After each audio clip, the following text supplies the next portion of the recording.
La carta del apóstol Pablo a los Romanos, capítulo 1.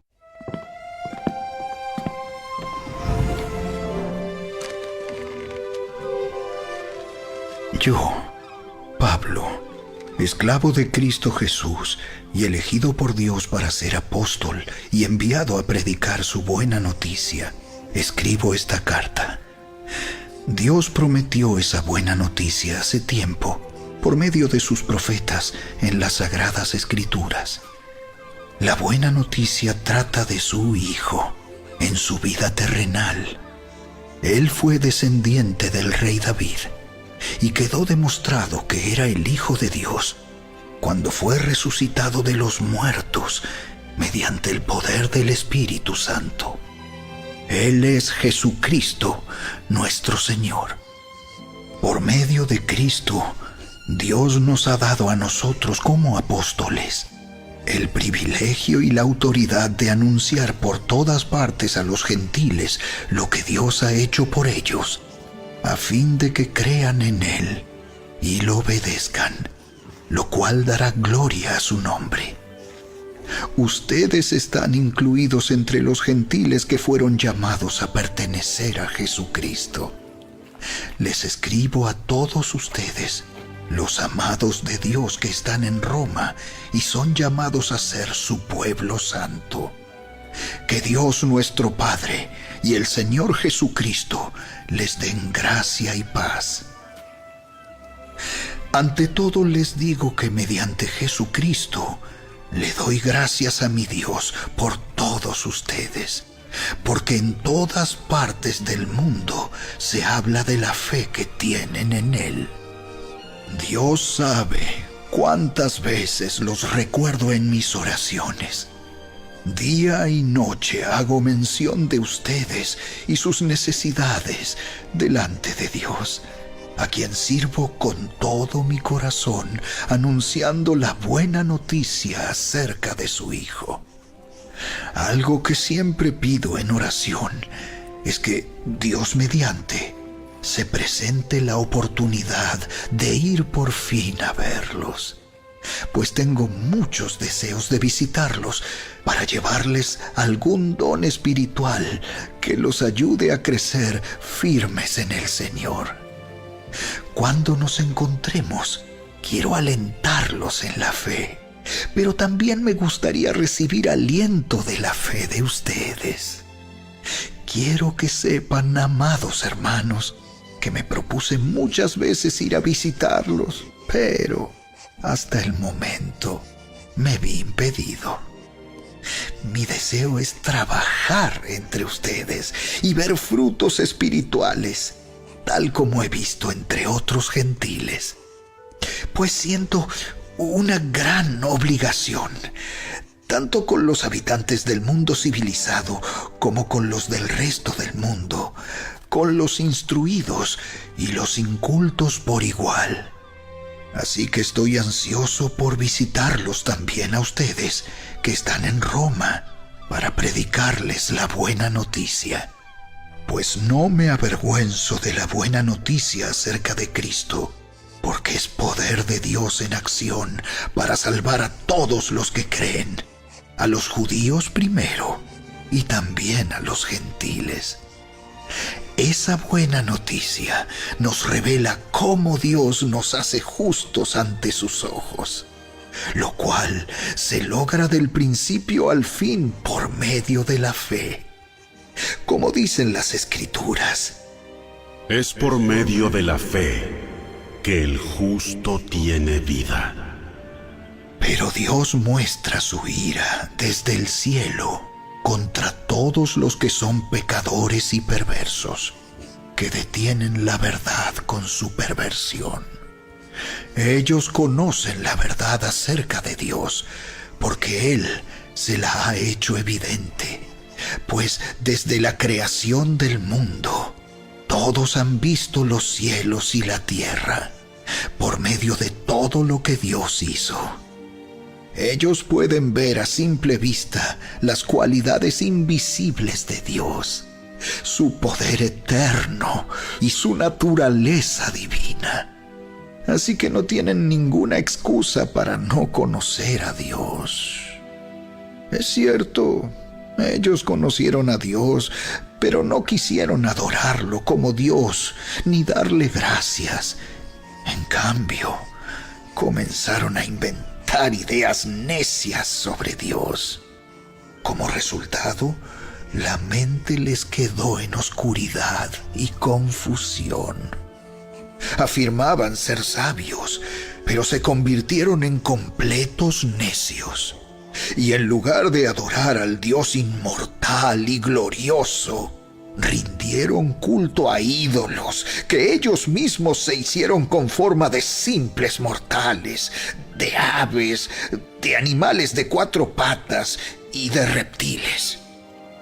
Entonces Dios los abandonó para que hicieran todas las cosas vergonzosas que deseaban en su corazón. Como resultado, usaron sus cuerpos para hacerse cosas viles y degradantes entre sí. Cambiaron la verdad acerca de Dios por una mentira, y así rindieron culto y sirvieron a las cosas que Dios creó, pero no al Creador mismo, quien es digno de eterna alabanza. Amén.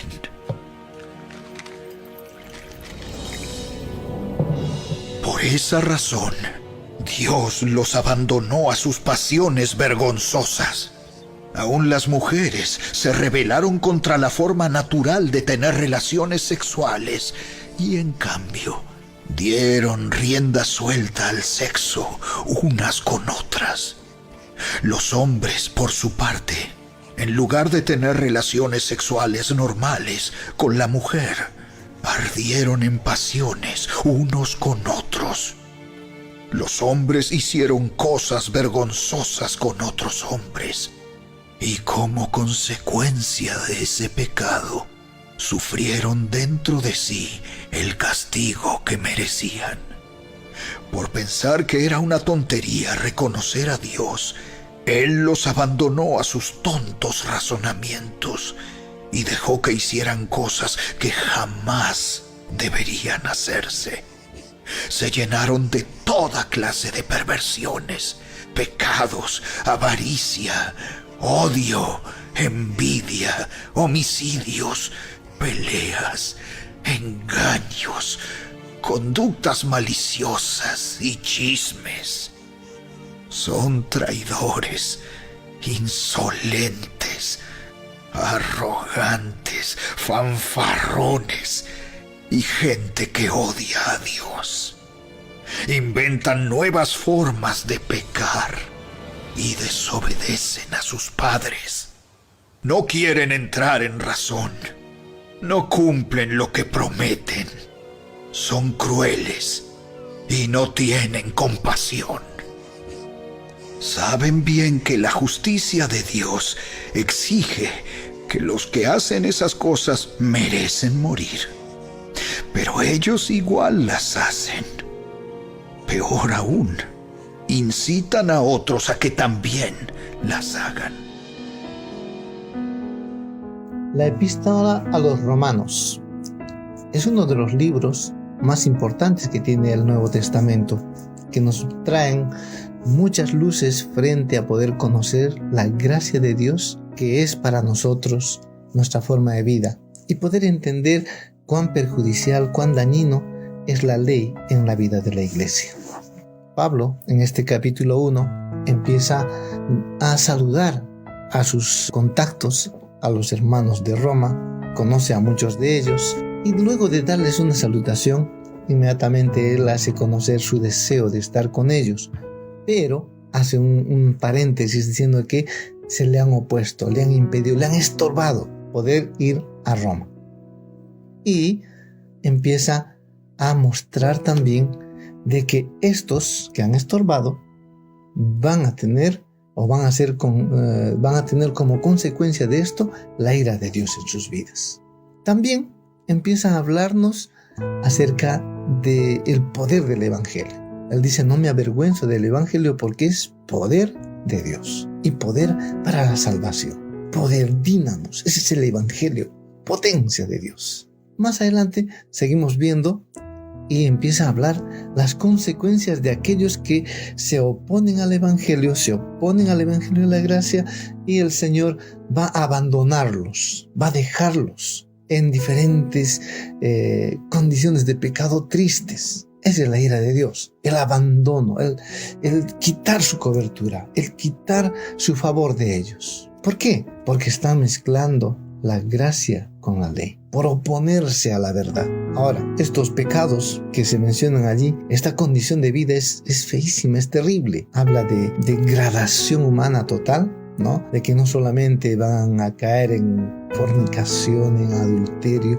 en homosexualismo, ¿no? Y hasta en sexo con animales. Es una bestialidad terrible. ¿Cuál es el propósito? ¿Cuál es el objetivo? La ira de Dios fue descargada en la cruz sobre Jesús. En ella fueron llevadas nuestros pecados, nuestras enfermedades, dolencias, nuestras maldiciones, nuestra pobreza, nuestra tristeza, nuestro corazón roto, todo por causa del pecado en nosotros que se originó con Adán, por causa de la ley en la cual el pecado no tiene su fuerza en la ley. Ninguno de los anteriores era parte de la intención original de Dios para nosotros, mas fue por tanto que su amor hizo que enviara a Jesús para nosotros. De tal manera amó Dios al mundo. ¿Y para qué? Colosenses 2:14 dice, para cancelar un documento de deuda que consistía en decretos contra nosotros, que nos era adverso, y lo ha quitado de en medio, clavándolo en la cruz. Y ha despojado a los principales, a los poderosos, a los príncipes, a las potestades del infierno, e hizo de ellos un espectáculo público, triunfando sobre ellos y dándonos a nosotros la victoria. Ese es el Evangelio. Mientras que toda doctrina de error comienza con la ignorancia de la palabra de Dios o su rechazo, no daña más a los creyentes de Jesucristo como una enseñanza de un evangelio adulterado con ley, la cual impide que funcionemos conforme a la intención original. Recuerden a Jesús hablando que no se puede echar vino nuevo en odres viejos, porque el vino nuevo romperá los odres viejos. Ni se podrá poner parche con tela nueva en vestido viejo. El hoyo será más grande. O como dice en Gálatas 4:30, Sara y Agar no podían vivir en la misma casa. Y que le dice Dios a Sara, echa fuera a la esclava. Entonces lo anterior, la ley, ya quedó atrás, ya quedó sin efecto para nuestras vidas. Porque Dios puso esa ley en tu corazón que se activa con el amor. Entonces ya no hay quien te imponga y te diga, debes hacer esto, debes hacer lo otro. Eso es ley. Entonces Dios no quiere que mezclemos. Inclusive desde el Antiguo Testamento encontramos eso. En Levítico 19:19 dice que no se podía mezclar, el sacerdote no podía vestirse con lino y con lana. Lino está bien, lana era la ley, el sudor, el esfuerzo humano. O en Levítico 2:11 nos habla acerca de que no se podía mezclar, ¿no? A la ofrenda no se le podía añadir ni levadura ni miel. La levadura era símbolo del pecado y la miel, la bondad del hombre. ¿Saben? Solo la gracia de Dios puede hacer fluir miel en nosotros, no la ley. La ley hace salir lo malo en nosotros. Conociendo que el Espíritu Santo nos fue dado para hacer ver nuestra condición de pecado y para revelarnos la única manera de solucionar este problema es a través de recibir la única justicia de Dios, que es por recibir a Cristo y no rechazar el Evangelio de la gracia. Basado en todo lo anterior y dentro del contexto de este capítulo que acabamos de estudiar, entendemos por qué Pablo predica tan fuertemente contra aquellos que, estando bajo la ley, impiden que las ovejas crean en el Evangelio de la gracia, que los va a liberar de la esclavitud de la ley, e insisten en influenciar todavía a otra gente a seguir viviendo bajo la ley. El Evangelio no es así, amados hermanos. Él lo hizo todo para ti. Vivimos bajo el favor inmerecido de Dios. Amén. Que Dios te bendiga.